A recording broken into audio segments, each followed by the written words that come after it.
সঁচাকৈ আমাৰ জুবিনদাৰ জাষ্টিছ নাপায় নেকি? কাৰণ জুবিনদাৰ হকে যিসকল ব্যক্তিয়ে মাত মাতিছে বা জুবিনদাৰ জাষ্টিছ বিচাৰি যিসকল ব্যক্তিয়ে ৰাস্তা ঘাটত ওলাইছে সেইসকল ব্যক্তিকে অসম আৰক্ষীয়ে ধৰি এৰেষ্ট কৰিছে নাইবা কুবাই কুবাই তাৰ দেহত আঘাত কৰিছে। কোৰ্টৰ পৰা বেল দিয়াৰ পিছত আমি গাড়ীলৈ আনিব ওলাইছো, পিআৰ দিছে, বেল দিছে, আমি গাড়ীলৈ আনিব ওলাইছো। ইমানকে পুলিচ আহি আমাক গোটেই নখ চখ ভাঙি মেলি ধৰি ধৰি লৈ গৈছে, এতিয়া ক'ত নিছে আৰু এতিয়া নিউজত দিছে যে আৰক্ষীক মাৰিছে। সি একো মায়াবিনী গানটো গাই আমি ওলাই আহি আছিলো। ৰহস্যজনক মৃত্যুৰ পাছত আৰু এতিয়ালৈকে এই 9টা দিনৰ পাছতো সিদ্ধাৰ্থ শৰ্মাৰ হাততে আছে জুবিনদাৰ মোবাইল ফোন। আমাৰ অসমৰ পৰা তথা আমাৰ দেশৰ পৰা ইমান ডাঙৰ এটা সম্পদ লছ হৈ গ'ল, যাৰ বিৰুদ্ধে আজিলৈকে আমাৰ অসম চৰকাৰে কোনো ব্যৱস্থাই নল'লে। অসম চৰকাৰে কেইদিনমান আগত দেখা পাইছে আপোনালোকে যে জুবিনদাৰ অনুৰাগী হিচাপে কিমান ধুনীয়াকৈ কাম কৰিছে, সেইসমূহ কাম ৰাজনৈতিক স্বাৰ্থত কৰিলে নেকি?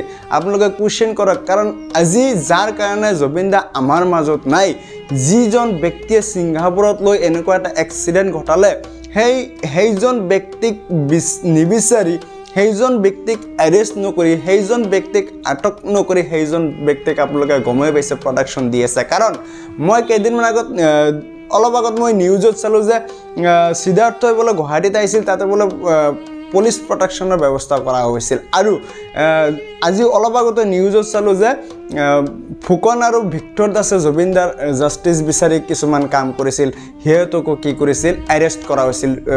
ভিক্টৰ দাসকতো কোৰ্টৰ পৰা এৰেষ্ট কৰা হৈছিল আৰু ফুকনক কোৰ্টৰ পৰা ওলোৱাৰ পিছতো এৰেষ্ট কৰি ক'ত লৈ গৈছিল, কি কৰিছে, পৰিয়ালৰ লোকো গম পোৱা নাই।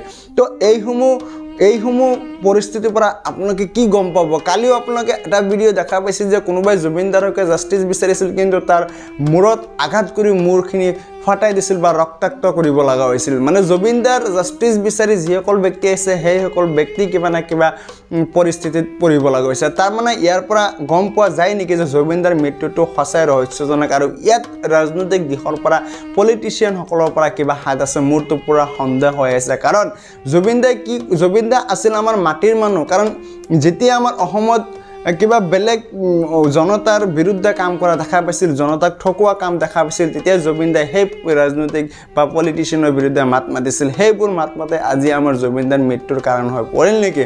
জুবিনদাক বলিউডত যেতিয়া জুবিনদাই আমাক কাম কৰিছিল, তেতিয়া বলিউডৰ মানুহে মুম্বাইত ছেটেল হ'বলৈ কৈছিল, কিন্তু জুবিনদাই এটা কথা কৈছিল যে মই অসমৰ মানুহ, মই অসমতে থাকিম। তেতিয়াহ'লে জুবিনদাই অসমক ইমান ভাল পাইছিল, আমাৰ অসমৰ যিটো ধৰ্ম জাতি চব ভেদাভেদ ত্যাগ কৰি চব বাদ দি একতাৰ অসম গঢ়াবলৈ চেষ্টা কৰিছিল। সেই অসমখনক কিছুমানে নিজৰ ৰাজনৈতিক স্বাৰ্থত অসমখনক নষ্ট কৰিবলৈ যত্ন কৰি আছে। আপোনালোকে সকলোৱে মাত মাতক, আপোনালোকে সকলোৱে ৰাস্তাত নোলাই, কমচে কম ছ'চিয়েল মিডিয়াত হ'লেও মাত মাতক। আমাৰ জুবিনদাৰ জাষ্টিছ লাগিবই।